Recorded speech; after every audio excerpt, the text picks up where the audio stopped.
Bonjour à tous, nous allons parler aujourd'hui de l'Eucharistie, donc le troisième sacrement de l'initiation. L'Eucharistie est la perpétuation du mystère pascal au cœur de la vie quotidienne des chrétiens, leur donnant ainsi le pain de vie et le pain de la parole pour leur vie chrétienne, pour alimenter leur vie chrétienne. La vie chrétienne est un mystère vivant, précisément, qui doit se nourrir, et qui se nourrit de deux choses, si j'ose dire. D'abord de la parole de Dieu, donc la première table de la parole, c'est la première table eucharistique, de la double table eucharistique, la parole, et puis le corps du Christ. De ce lien corporel, réel, vivant, avec le Christ vivant. L'Eucharistie, d'une certaine manière, nous rend présents au mystère de la mort et de la résurrection du Christ. Nous l'avons vu dans les séances précédentes, ce mystère, parce qu'il appartient à la fois à l'homme Jésus et à la fois à Jésus qui est Dieu, à la fois est inscrit dans le temps et à la fois embrasse tout le temps. Et ce lien avec cette mort et cette résurrection du Christ qui est inscrite dans le temps, ce lien entre nous qui sommes en 2024 à Paris et le Christ mort et ressuscité dans l'histoire, il y a 2000 ans, ce lien, c'est le sacrement de l'Eucharistie. Et ce n'est pas seulement un lien de mémoire, un lien de rappel, c'est un lien existentiel qui nous rend présents à ce mystère, comme si, d'une certaine manière, nous étions présents au pied de la croix, présents auprès du tombeau, le jour de la résurrection. Ce mystère est l'accomplissement de ce qui fut promis à Israël, tout d'abord à Abraham, avec une descendance innombrable, et puis ensuite par les prophètes, par les patriarches, par les prophètes, au peuple d'Israël. Quelle est cette promesse? C'est une alliance. Dieu se donne en os, on pourrait dire, en union sponsale avec l'humanité. Ces noces sont scellées dans l'incarnation et dans la mort et la résurrection. Puisque le péché de l'homme, l'introduction dans le monde du mal, n'a pas été un empêchement à ces noces, à cette union. Cette barrière qui aurait pu être le mal entre nous, c'est-à-dire entre l'humanité et Dieu, ce mur de la haine, comme dit l'Épître aux Romains dans l'Épître aux Éphésiens au chapitre 4, ce mur de la haine a été détruit par le sang du Christ. Donc cette promesse faite à Israël de cette union parfaite entre Dieu et toute l'humanité par le peuple d'Israël s'accomplit dans l'Eucharistie au plus haut point. Dieu est vraiment avec nous, il est l'Emmanuel, Dieu avec nous. Chaque semaine, nous pouvons nous unir à lui par sa parole et par son corps.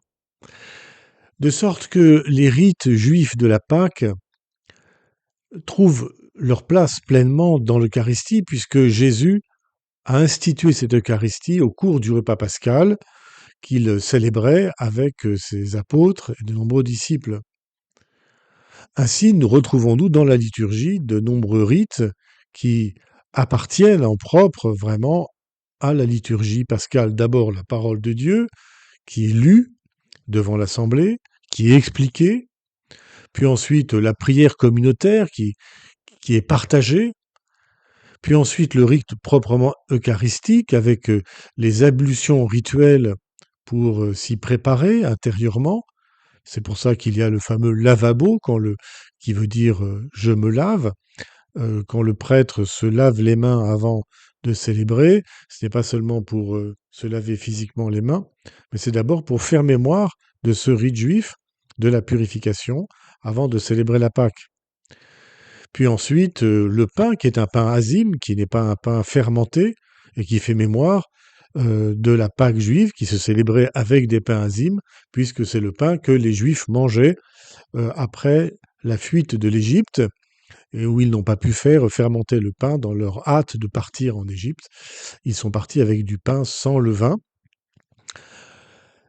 Donc c'est pour cela qu'on ne peut pas célébrer avec du pain qui ne serait pas du pain sans levain. Ce serait une sorte de d'acte antisémite, d'acte de refus de cet héritage juif, de la Pâque juive.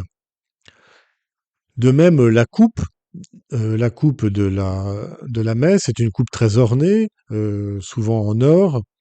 Elle fait mémoire de la coupe du Kiddush, de la coupe rituelle juive de la Pâque. C'est toujours une coupe cultuelle, même dans les familles pauvres. C'est une coupe en métal, ornée, jolie, souvent en métal précieux. C'est évident que Jésus a utilisé une telle coupe, puisqu'en plus il célébrait chez Saint Jean, qui faisait partie de la famille des prêtres dans cette belle demeure, qui avait un étage même, lisons-nous dans la liturgie. Donc il n'est pas question de célébrer la messe dans un verre en verre ou dans un pot en terre ou des choses comme ça, mais parce que ce serait là aussi une sorte d'acte de mépris ou d'ignorance pour le moins de ce qu'est la coupe du Kiddush, la coupe rituelle que Jésus a utilisée pour accomplir les promesses faites à Israël de ce vin nouveau, ce vin du royaume qui est partagé, ce vin nouveau, ce vin du royaume, c'est le sang du Christ, c'est-à-dire le sang, c'est la vie même du Christ qui est partagée avec tous ses frères humains. Voilà. Et puis enfin, bien sûr, le sommet de la liturgie, qui est le Notre Père, qui est reçu de Jésus, mais Jésus reçoit ce Notre Père de la tradition juive. Ce Notre Père est un condensé de nombreuses citations des Écritures, et ce Notre Père est un fruit en quelque sorte du Premier Testament qui trouve sa place vraiment comme un gemme, comme une pierre précieuse au sommet de la liturgie pour en quelque sorte ramasser toute la liturgie eucharistique et unir le peuple dans cette prière. Précisément, si l'Eucharistie trouve toutes ses racines dans les liturgies juives, elle trouve aussi tout son aboutissement dans ce qu'on appelle l'eschatologie, c'est-à-dire la vie éternelle, le monde à venir. L'Eucharistie préfigure sacramentellement la communion de l'humanité avec Dieu, scellée donc dans l'incarnation et la mort et la résurrection du Christ, mais aussi la communion entre les hommes. Une communion eucharistique, c'est aussi une communion entre nous qui participons à l'Eucharistie et qui partageons ce même pain pour former un seul pain dans le don de l'Esprit Saint. Voilà. Et donc c'est l'avenir pour nous, c'est-à-dire une communion avec Dieu qui est Jésus-Christ, vrai homme, et qui nous ouvre à une communion humaine entre nous, parfaite pour l'éternité.